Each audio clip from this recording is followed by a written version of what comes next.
Assalamualaikum warahmatullahi wabarakatuh. Salam sejahtera bagi kita semua. Perkenalkan, nama saya Muhammad Ainul Yakin MPD, salah seorang dosen pada program studi pendidikan Islam Fakultas Agama Islam Universitas Nurul Jadid Paiton Probolinggo dengan nomor NIDN 728128704 dengan jabatan fungsional lektor. Bidang keahlian manajemen pendidikan. Video ini merupakan dokumentasi unjuk kerja bidang pengajaran dalam rangka pelaksanaan sertifikasi dosen. Pada kesempatan ini, izinkan saya memaparkan pembelajaran mata kuliah yang saya ampu, yaitu manajemen pendidikan karakter, dengan prinsip delivery, interaction, dan assessment. Mata kuliah manajemen pendidikan ini merupakan mata kuliah wajib prodi yang mempunyai bobot 3 SKS dan diprogram pada semester ganjil, yaitu semester 2.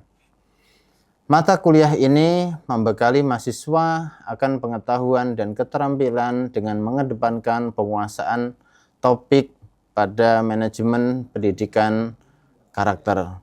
Dalam menunjang tujuan pembelajaran, referensi yang saya gunakan terdiri dari referensi utama dan pendukung. Untuk referensi utama yang saya gunakan adalah buku ajar karya saya sendiri dengan judul Manajemen Pendidikan Karakter yang diterbitkan oleh Pustaka Nurja. Sedangkan referensi pendukung adalah buku Munif Khotib yang berjudul Semua Anak Bintang. Selanjutnya yaitu buku Educating for Character karya Thomas Likona.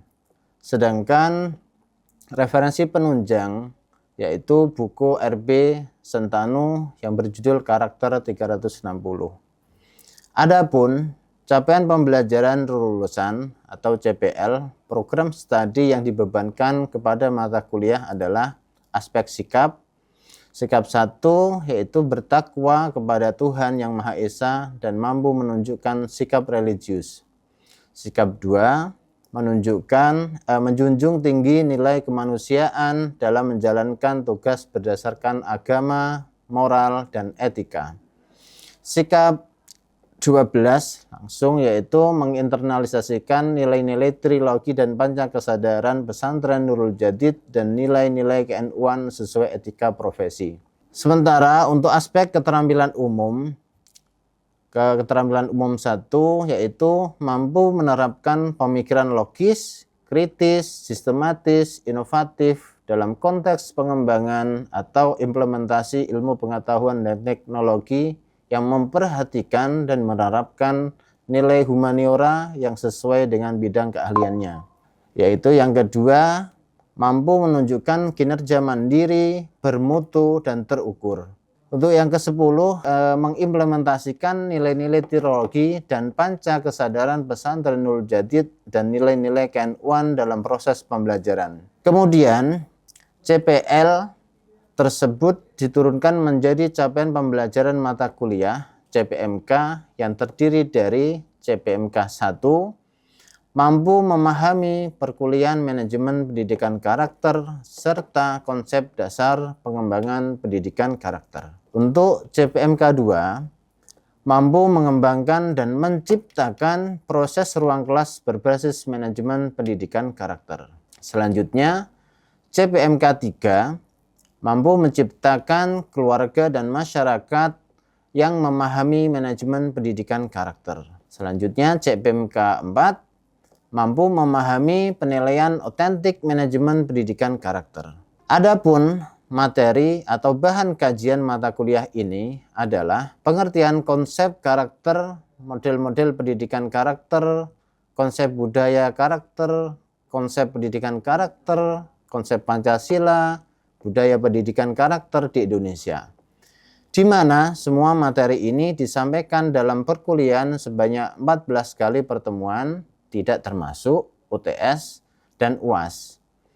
Dan untuk video pengajaran yang akan saya sampaikan pada kesempatan kali ini ialah pertemuan ke-6 dari 16 pertemuan sesuai dari RPS dari mata kuliah Manajemen Pendidikan Karakter. Metode yang saya gunakan dalam perkuliahan adalah blended learning, di mana pembelajaran ini menggabungkan metode pembelajaran langsung atau sinkronus dan metode pembelajaran mandiri asinkronus. Untuk model sinkronus, saya bertatap muka dengan mahasiswa di kelas. Dan model asinkronus, saya gunakan e-learning untuk memberi penugasan kepada mahasiswa dan sharing materi perkuliahan. Sehingga mahasiswa dapat mengunduh materi perkuliahan dan pembelajarannya kapan saja dan di mana saja. Dalam melakukan penilaian, saya melakukan assessment of learning. Selain itu, saya juga melakukan pada akhir pembelajaran memberikan tugas mandiri yang sudah diunggah di e-learning. Berikut rekaman video pembelajaran yang telah saya lakukan secara tatap muka di dalam kelas. Selamat menyaksikan. Assalamualaikum warahmatullahi wabarakatuh. Waalaikumsalam warahmatullahi wabarakatuh. Semangat pagi. Semangat. Alhamdulillah pada pagi hari ini kita bertemu kembali dengan saya, Bapak Muhammad Ainul Yakin, pada mata kuliah Manajemen Pendidikan Karakter. Pada pagi hari ini, marilah kita awali perkuliahan dengan membaca doa. Semoga apa yang kita pelajari nanti diberikan kemudahan oleh Yang Maha Kuasa dan menjadi tambahan ilmu yang berkah nantinya. Kita mulai Al-Fatihah.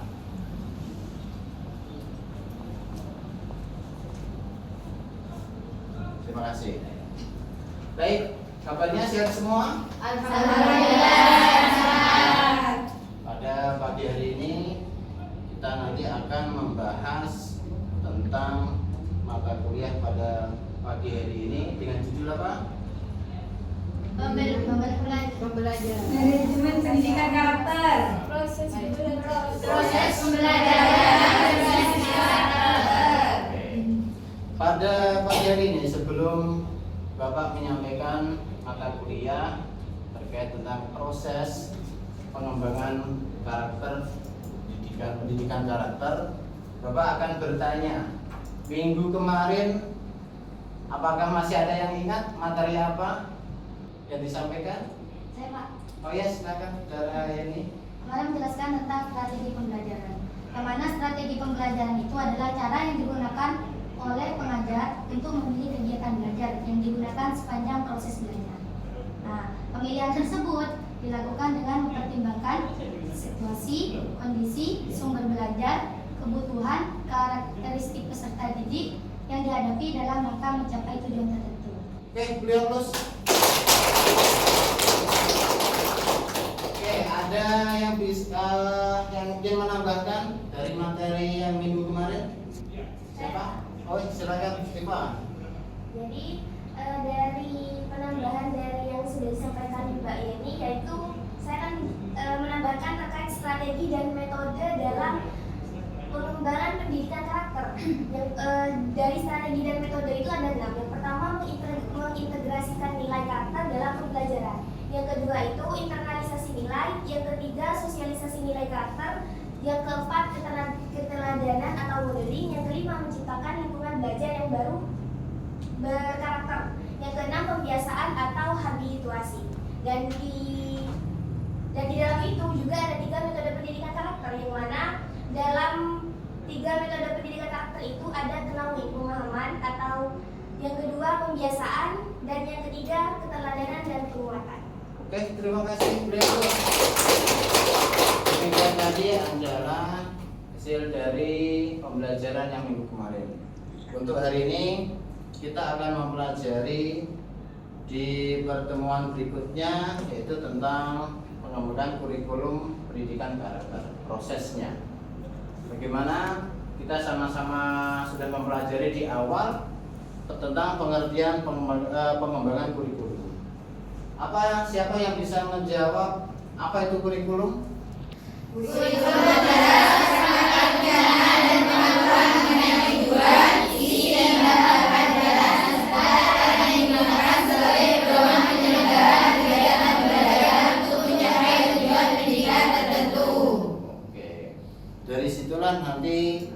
akan kembangkan pada pengertian pengembangan kurikulum. Bagaimana kurikulum yang kalian ketahui tadi, sekarang kita berbicara tentang pengembangannya. Pengembangan kurikulum ini adalah suatu proses untuk menyempurnakan atau mengembangkan dari yang sudah ada, bagaimana disesuaikan dengan kebutuhan dan analisa yang ada di sekolah tersebut. Semisal di sekolah tersebut kebiasaannya anak sudah baik dalam sisi etikanya, hanya saja kurang dalam sisi kebersihannya. Bagaimana nanti membuat pengembangan tentang kurikulum tersebut dimasukkan, diinternalisasikan kepada setiap mata pelajaran. Kemudian proses. Sebelum masuk ke proses ini, apakah ada yang mau ditanyakan? Izin bertanya, Pak. Oh baik, silakan. Jadi dalam pengembangan kurikulum untuk pendidikan karakter, apakah diperlukan langkah-langkah strategis? Langkah-langkah strategis. Baik, pertanyaan yang bagus dari saudari lupa namanya. Saya mikir ya. Dari saudari Hilmi Mufidah. Baik. Dalam strategi tersebut, yang pertama adalah guru mampu menganalisa dulu, menganalisa apa karakter yang ingin dimunculkan atau dikembangkan di sekolah tersebut. Contoh menganalisa apa? Semisal ini sekolah ada di pedesaan, kurangnya sadar akan kebersihan. Kita analisa dulu bagaimana itu menjadi sesuatu yang menjadi target yang akan dikembangkan. Dianalisa dulu karakter yang apa dulu. Semisal kalau sudah, baru nanti langkah selanjutnya adalah merancang. Merancang ini pastinya akan melibatkan beberapa SDM, terutama ada kesepemahaman antara guru kepada siswanya nanti. Ada sepakatan besar bagaimana rancangan tersebut nanti dikawal bersama-sama, dimusyawarahkan dari pihak kepala sekolah kepada guru. Kalau target kita ingin mengembangkan karakter kebersihan semisal, bagaimana ke depan harapannya siswa-siswanya itu mempunyai kesadaran untuk menjaga kebersihan sekolahnya dan lingkungannya. Yang harapannya bukan hanya di sekolah, nanti akan menjadi karakter ketika dibawa diaplikasikan ke dalam dunia nyata mereka masing-masing di rumahnya. Oke. Baik, terima kasih pertanyaannya. Untuk slide selanjutnya yaitu proses pengembangan kurikulum. Pengembangan kurikulum yang pertama itu adalah pada tingkat nasional. Yang mana pada tingkat nasional ini bagaimana ada jenjang-jenjang pendidikan, ada formal, informal, ada non formal. Jadi disesuaikan dengan hubungan antara vertikal dan horizontal. Apakah ada yang paham kaitannya dengan vertikal horizontal dalam tingkatan ini? Saya bisa jawab? Oh ya, silakan Saudara Berta. Secara vertikal, pengembangan kurikulum bisa dilakukan berdasarkan tingkat pendidikan dari terendah sampai ke tinggi. Sedangkan secara horizontal, pengembangan kurikulum berdasarkan yang sederajat. Contohnya seperti apa? Contohnya seperti sekolah dasar, madrasah ibtidaiyah, dan juga program paket A. Oke, betul sekali. Oke, lanjut. Yang kedua adalah pengembangan kurikulum pada tingkat institusi. Bagaimana pada setiap lembaga pendidikan sudah menentukan SKL. Apa itu SKL? Standar kompetensi lulusan. Standar kompetensi lulusan.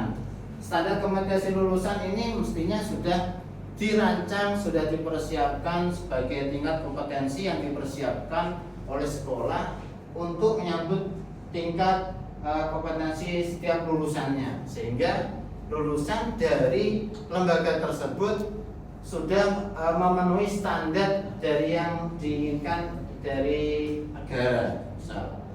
Kemudian yang ketiga adalah pengembangan kurikulum pada tingkat mata pelajaran.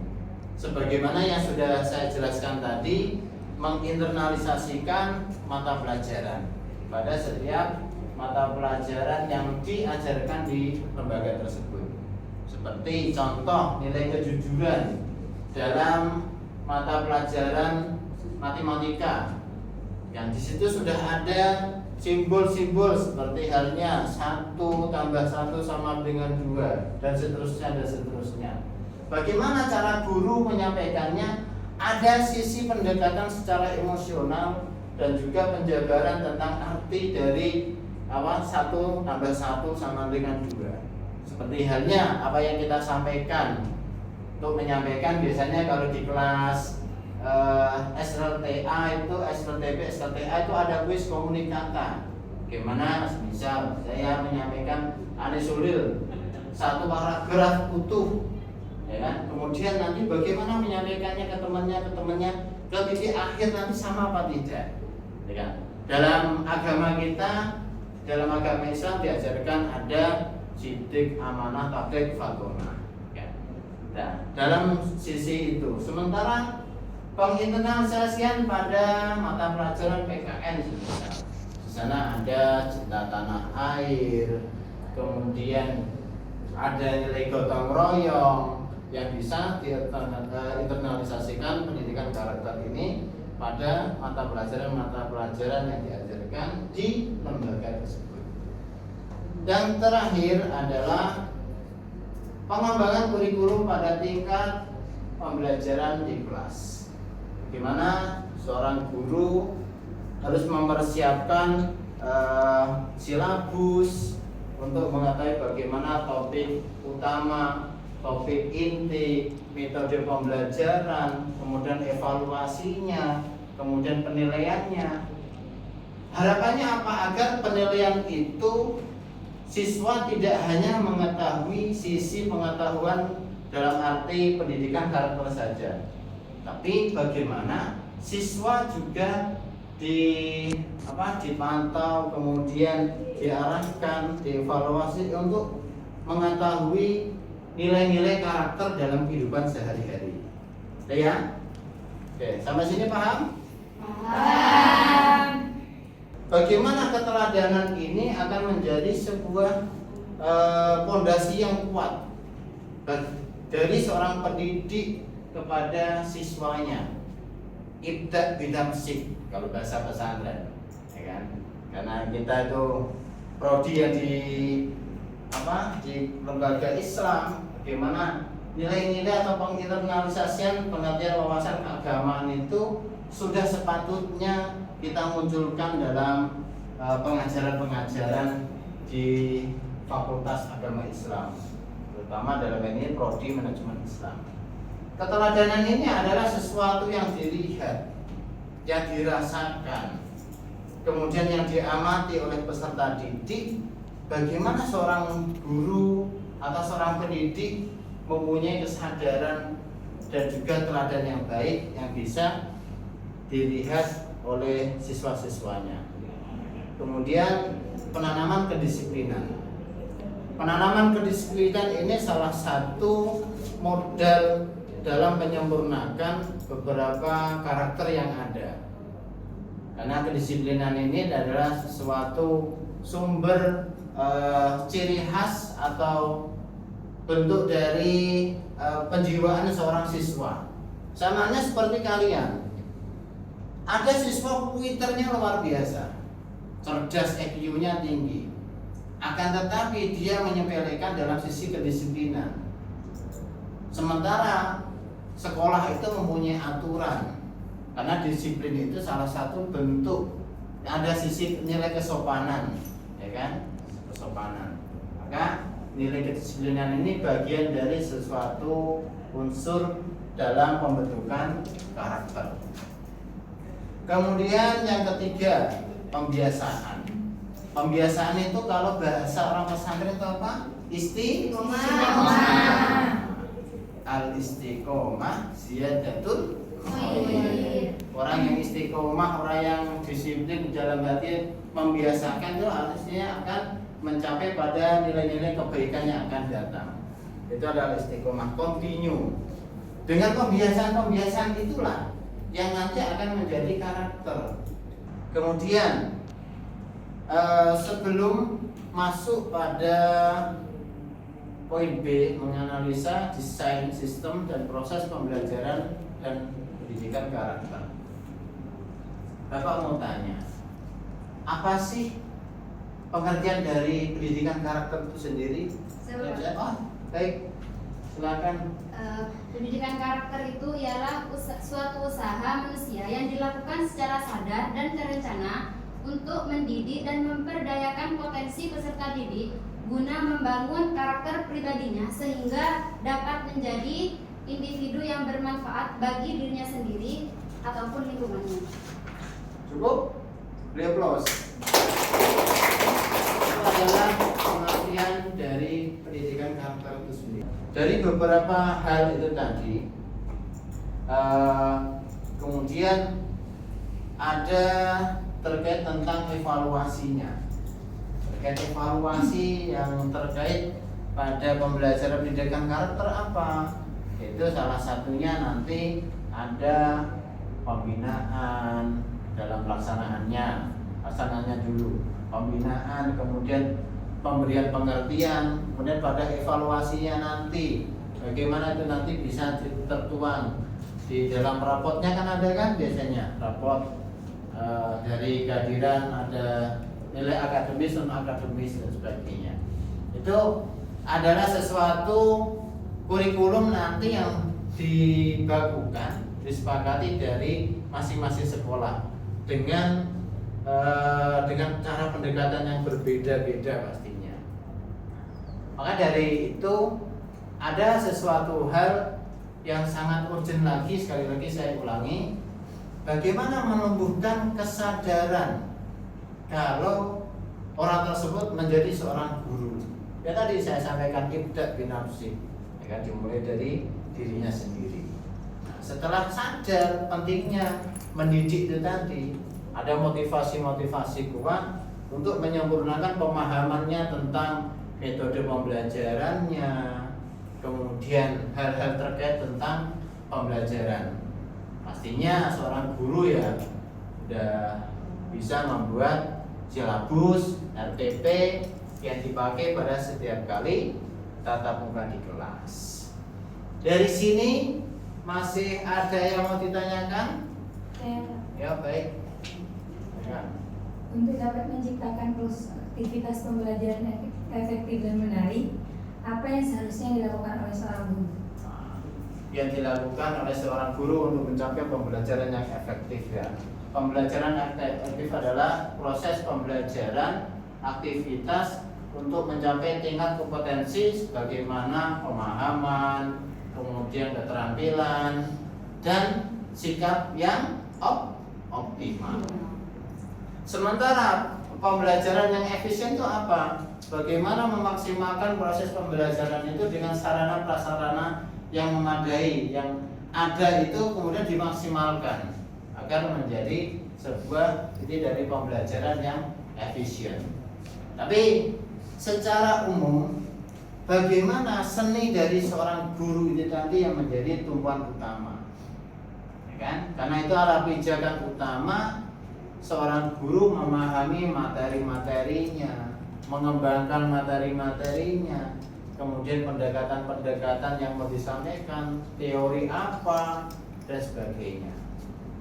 Dari situlah nanti lebih mudah mengarahkan murid ketika sudah menemukan sosok guru yang disukainya. Jadi sama-sama kan kalian pernah jadi murid kan? Dulu di tingkat yang masih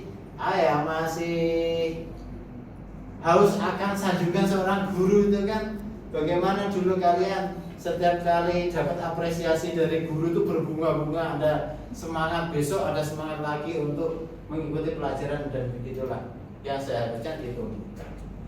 Baik, dari pertanyaan Saudari Rizky, apakah ada pertanyaan lain? Karena materinya sudah selesai, mungkin ada yang mau ditanyakan terakhir sebelum nanti saya minta salah satu dari kalian untuk menyimpulkan materi pada pagi hari ini untuk mengulas.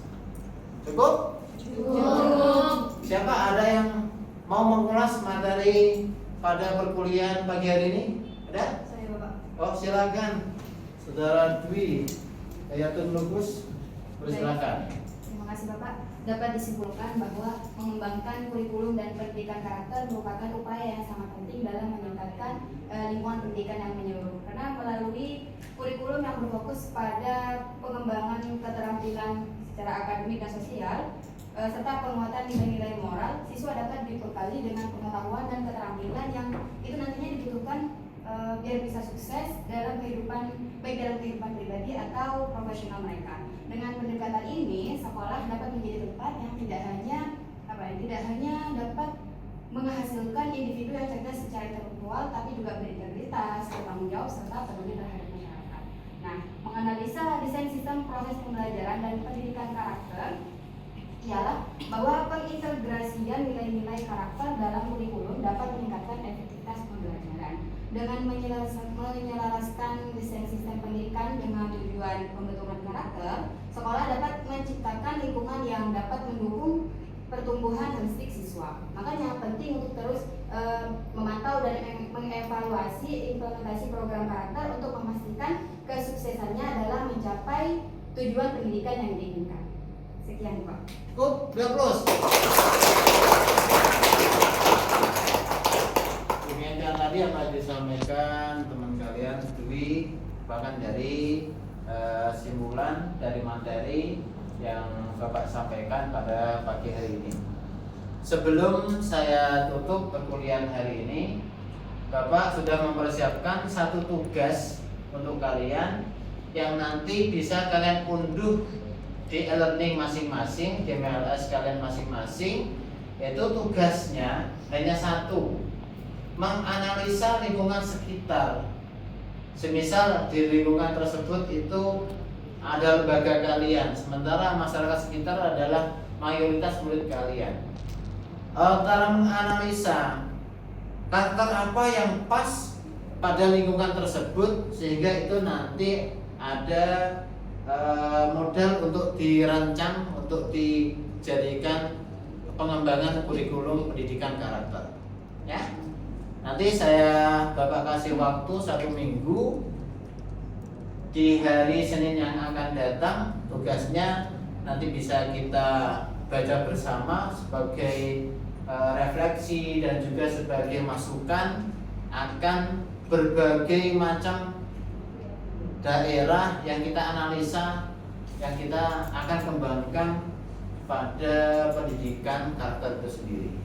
Baik, tetap semangat belajar, jaga kesehatannya. Mari kita tutup perkuliahan pada pagi hari ini dengan doa bersama, dengan harapan akan menjadi tambahan ilmu yang bermanfaat, dan semoga karir kalian ke depan dijadikan orang-orang yang berguna. Amin. Al-Fatihah. Terima kasih atas partisipasinya. Tetap semangat belajar.